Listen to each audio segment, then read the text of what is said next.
জীবনের উৎপত্তি।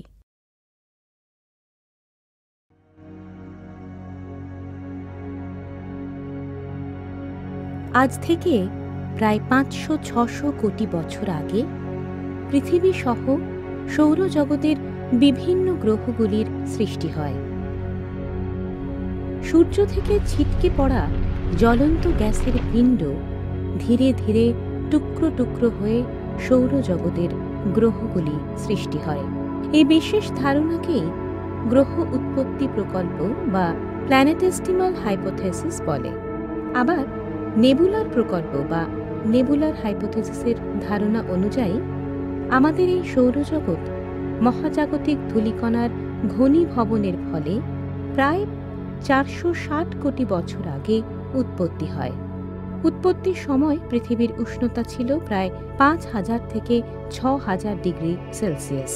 আর যখন পৃথিবীর তাপমাত্রা কমে প্রায় ১,০০০ ডিগ্রি সেলসিয়াস হয়, অর্থাৎ পৃথিবী যখন ক্রমে ঠান্ডা হয়, প্রাণের সূচনার প্রাথমিক স্তর তখন থেকেই শুরু হয়।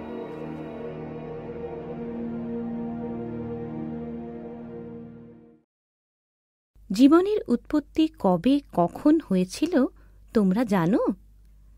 এ নিয়ে দার্শনিক ও বৈজ্ঞানিকগণ নানা তত্ত্ব ব্যাখ্যা করেছেন।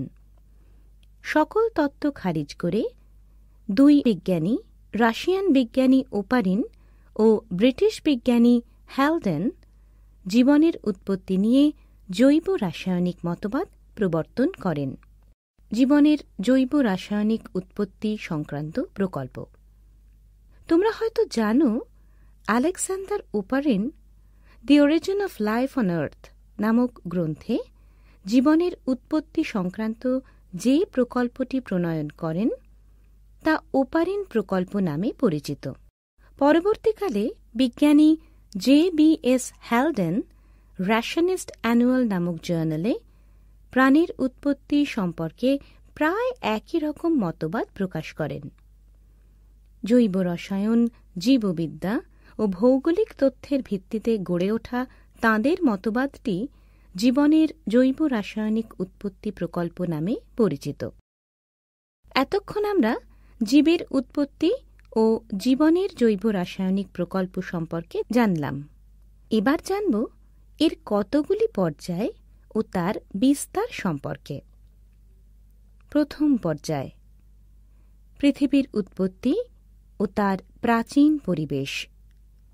দ্বিতীয় পর্যায়, জীবনের রাসায়নিক উৎপত্তি বা কেমোজেনি।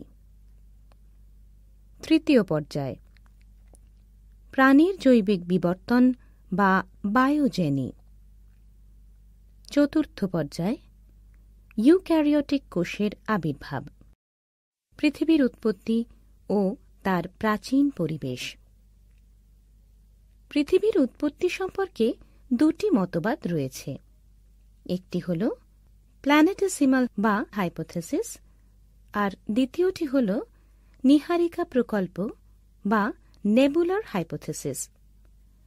প্রথম মতবাদটি অনুযায়ী ৫ থেকে ৬ বিলিয়ন বছর আগে সূর্য থেকে বিচ্ছিন্ন হয়ে পৃথিবী সৃষ্টি হয়েছে। দ্বিতীয় অর্থাৎ নীহারিকা প্রকল্প অনুযায়ী সৃষ্টির আদিতে প্রচণ্ড বিস্ফোরণ ঘটে, কালক্রমে সৃষ্টি হয় পৃথিবী ও অন্যান্য গ্রহ। এখান থেকে বিভিন্ন পর্যায়ে সৃষ্টি হয়। এর পরবর্তী স্তরগুলো দেখে নেওয়া যাক। স্তরীভবন। সৃষ্টির প্রথমে পৃথিবী বিভিন্ন মৌলের উত্তপ্ত গ্যাস ও বাষ্পের ঘূর্ণায়মান পিণ্ড ছিল। কয়েক শত মিলিয়ন বছর ধরে গ্যাসগুলি ঘনীভূত হয় ও তাদের ঘনত্ব অনুযায়ী বিভিন্ন স্তরে বিন্যস্ত হয়। একে মৌলের স্তরীভবন বলে। অণু ও সরল অজৈব যৌগের উৎপত্তি। উৎপত্তির সময় পৃথিবীর তাপমাত্রা ছিল ৫,০০০ থেকে ৬,০০০ ডিগ্রি সেন্টিগ্রেড। উচ্চতার জন্য হাইড্রোজেন, অক্সিজেন এবং কার্বন মৌলগুলির মুক্ত অবস্থায় থাকা সম্ভব ছিল না। তখন তারা অক্সাইড, কার্বাইড প্রভৃতি অজৈব গ্যাস সৃষ্টি করে। জীবনের রাসায়নিক উৎপত্তি বা কেমোজেনি। এটি অজৈব যৌগের জৈব যৌগে ক্রমান্বয়ে পরিবর্তন হওয়ার একটি প্রক্রিয়া। এর 5টি উপবিভাগ আছে। 1. জল, মিথেন, অ্যামোনিয়া, সায়ানামাইড গঠন। 2. হাইড্রোকার্বনের গঠন। 3. শর্করা, অ্যামাইনো অ্যাসিড ও ফ্যাটি অ্যাসিডের গঠন। 4. হাইড্রোকার্বনের অক্সি ও হাইড্রক্সি জাতকের গঠন। 5. পিউরিন, পিরিমিডিন ও নিউক্লিওটাইডের গঠন। সরল যৌগের গঠন। 4.2 বিলিয়ন বছর আগে পৃথিবীর অবস্থা রাসায়নিক বিবর্তনের উপযোগী ছিল। যেমন সেই সময় হাইড্রোজেন অক্সিজেন, নাইট্রোজেন ও কার্বনের সাথে যুক্ত হয়ে যথাক্রমে জল ও মিথেন উৎপন্ন করে। হাইড্রোজেন, কার্বন ও নাইট্রোজেন একসাথে অ্যামোনিয়া যুক্ত হয়ে হাইড্রোজেন সায়ানাইড গঠন করে। পৃথিবীর উচ্চ তাপমাত্রার ফলে যৌগগুলি গ্যাসীয় অবস্থায় ছিল। জল বাষ্পরূপে অবস্থান করত। ঘনীভবনের ফলে জলীয় বাষ্প বৃষ্টিতে পরিণত হয়। এই চক্র বহু বছর ধরে চলতে থাকে ও এর ফলে পৃথিবী শীতল হয় এবং নদী, হ্রদ, সাগর ও মহাসাগরের সৃষ্টি হয়। জৈব যৌগের গঠন।